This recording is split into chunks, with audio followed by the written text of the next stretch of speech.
जय हिंद दोस्तों।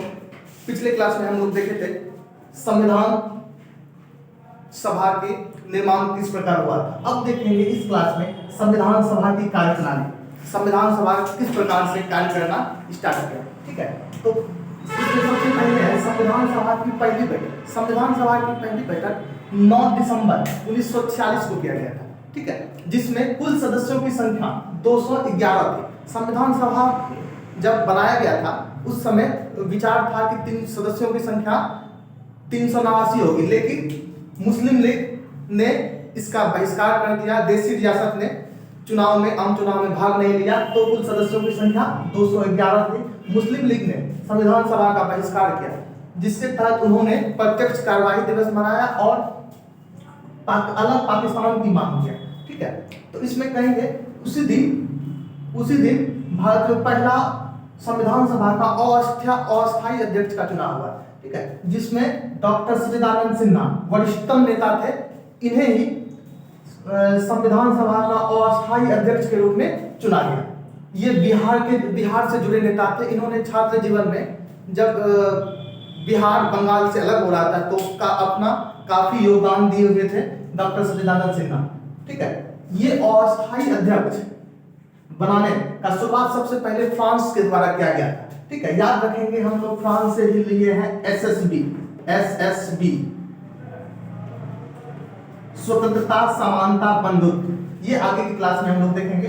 तो फिर डॉक्टर राजेंद्र प्रसाद को पहला अस्थायी अध्यक्ष के रूप में चुना गया था। इसी के साथ 2 उपाध्यक्ष का भी चुनाव हुआ था, जो थे एससी मुखर्जी तथा वीटी कृष्णाचार्य। एससी मुखर्जी तथा वीटी कृष्णाचार्य 13 दिसंबर 1946 को पंडित नेहरू ने उद्देश्य प्रस्ताव पेश किया, जिसके तहत उन्होंने विचार रखा कि देश किस प्रकार चलेगा, देश का विकास किस प्रकार होगा, देश का संविधान किस प्रकार बनाया जाए कि राजा को भी वही हक मिले जो रंग को मिले, जो अमीर को अधिकार मिले वही गरीब को अधिकार मिले। ठीक है, इसके तहत भारत एक संघ के रूप में बनाया गया, जिसमें किसी के साथ कोई भी भेदभाव नहीं किया जाएगा। ठीक है, उसमें गरीब हो अमीर हो सब एक बराबर, सबका मत बराबर होगा।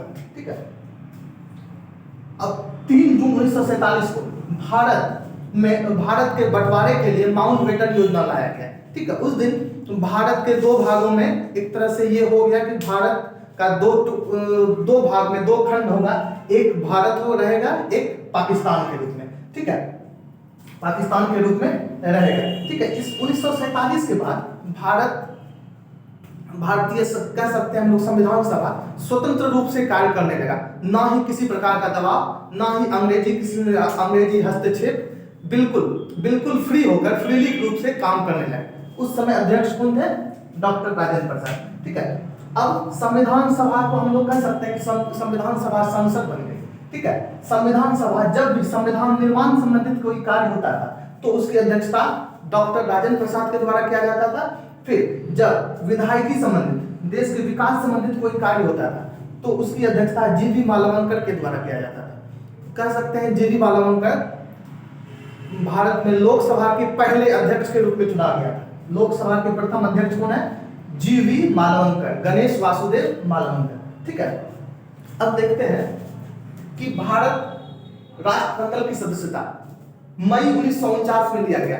तो हम लोग कह सकते हैं 1947 में देश आजाद हुआ। उससे पहले कि जब द्वितीय विश्व युद्ध हो रहा था तो 1939 से 45 के दौरान विश्व बहुत कठिनाइयों से गुजरा, पूरा विश्व बहुत बड़ी कठिनाइयों से गुजरा। तो अमेरिका उसी समय 1945 के दौरान भी जापान पे परमाणु बम, 2 जगह परमाणु बम गिराया था। एक था फैट मैन, एक लिटिल वन। ठीक है, उस समय के बाद एक संगठन की स्थापना किया गया जिसे यूएन कहते हैं। ठीक है, उसमें उस समय था क्या कि विश्व 2 धुर में बट गया था।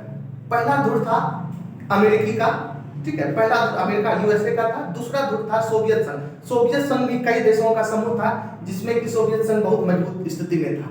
तो लोग या तो कोई देश, कोई आजाद देश उस समय चाहते थे कि या तो हम अमेरिका के साथ मिल जाए या फिर सोवियत संघ के साथ मिल जाए। लेकिन भारतीय नेता का दूरदर्शी हम लोग के लिए बहुत काफी अच्छा था, दूरदर्शी व्यक्ति के थे जो भारत को ना रसिया के तरफ झुका के रखे, ना अमेरिका की तरफ। भारत को गुट निरपेक्ष, भारत का जो विचार रखा गया, भारत किस प्रकार चलेगा, तो भारत गुट निरपेक्ष के रूप में आगे बढ़ेगा।